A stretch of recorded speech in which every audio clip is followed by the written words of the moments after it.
Hello everybody, Terry Carl Joyidian here, and this is the first video in a series about the book Divine Guidance by Doreen Virtue. It's really interesting how I came upon this book as a choice. Basically, some time ago, I was part of a spiritual writing class. It was actually right after I finished with the School of Metaphysics.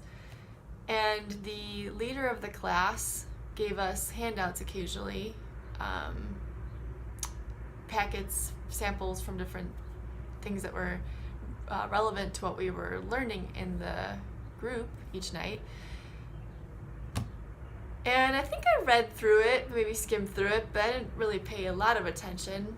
And recently I was going back through my bookshelf because I'm trying to be more minimalistic, keep things pared down. I find a lot of my books end up being library books anyway, unless I can't find a book I want at the library. So I found one of those old copies, and it was for this book, and I didn't know who the author was.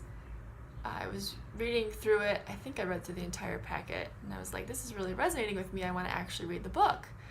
And I saw it was Divine Guidance, and some point during the book, the author was talking about having a conversation with someone, and they responded back, Doreen. So I thought, Doreen, that's a fairly unusual name. Can't be Doreen Virtue.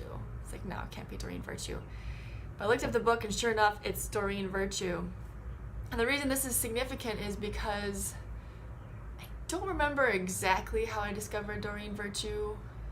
I don't know if angel cards came first or if she came first. Could have been Hay House. I don't know. But I have a lot of her cards. I've loved her work. I used to watch her weekly angel oracle card reading, not all the time, but pretty frequently.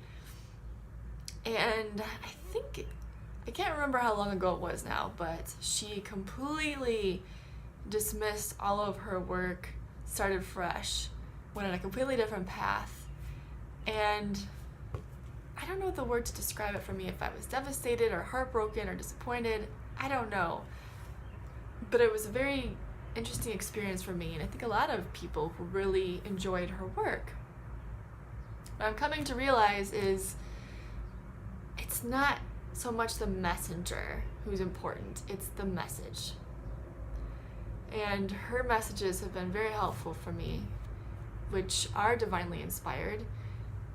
And it's time for me to read this book.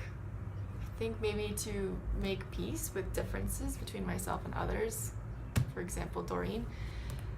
Also just to make my peace with God, make a new connection with God, universe, spirit.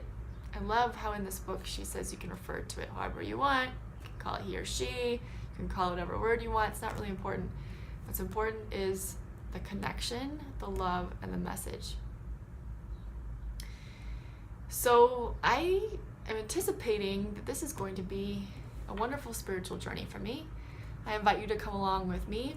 I don't know if I'm going to do one chapter at a time like I did for the last book I went over. But this one has 21 chapters, so that's quite a bit. If you saw on Facebook, I have a lot of books that I just got from the library. I rediscovered some parts of the library, so I have plenty of content I'll be sharing with you. I may not always go in order when I do videos with you these next couple weeks, so make sure you subscribe so you can follow wherever the path leads. I'm looking forward to this.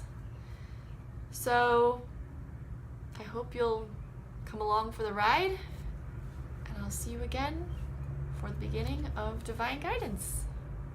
Much love and many blessings to you all.